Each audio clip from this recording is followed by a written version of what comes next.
contexte guinéen actuel, parler d'éducation civique et électorale, c'est toucher une des préoccupations majeures. Il suffit de prendre part à un scrutin en Guinée, de rester en Guinée un mois avant des élections et 2 semaines après pour s'en rendre compte.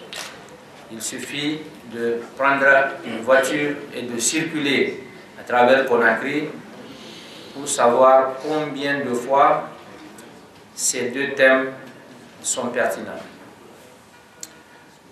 Je voulais tout d'abord saluer ici cette complémentarité entre les partenaires, ce que au niveau du PNUD nous recommandons vivement, c'est-à-dire qu'en 2012 l'initiative est venue de l'USAID qui a travaillé avec la CENI et AIFES, et puis après, malgré toutes les difficultés que Dansa n'a pas eu le temps d'énumérer ici, nous avons estimé que l'initiative est pertinente et qu'il fallait continuer. Donc, notre partenaire, l'Union européenne, a accepté de se joindre à nous pour compléter les centres au niveau de Conakry. Comme vous avez vu au niveau de la présentation, lors de la présentation, il y aura 5 centres à Conakry qui vont venir s'ajouter aux 7 déjà existants en province. À l'horizon,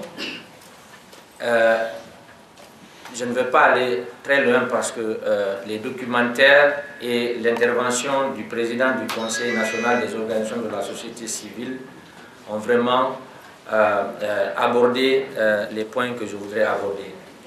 Il s'agit, dans un contexte de démocratie et d'état de droit, de renforcer l'esprit civique,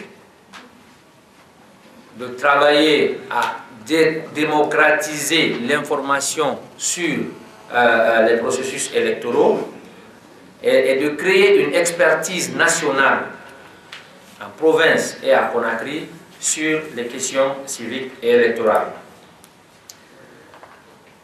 Je voudrais encore saluer l'engagement des plateformes de la société civile à travailler avec les centres, parce que sinon, on est en train de faire une duplication et ça ne va pas donner les résultats que nous voulons. C'était salutaire de voir que certains centres ont eu comme grand frère ou comme oncle les conseils régionaux des organisations de la société civile. Donc nous encourageons fortement cette démarche qui vient compléter notre synergie au niveau des PTF. Je voudrais donc attirer l'attention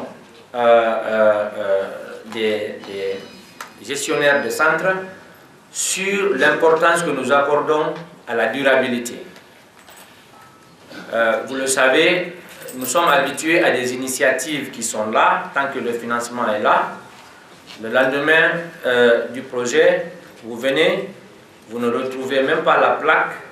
Là où le bureau était, c'est devenu l'atelier de couture. Et ce n'est pas cela que nous visons cette fois-ci.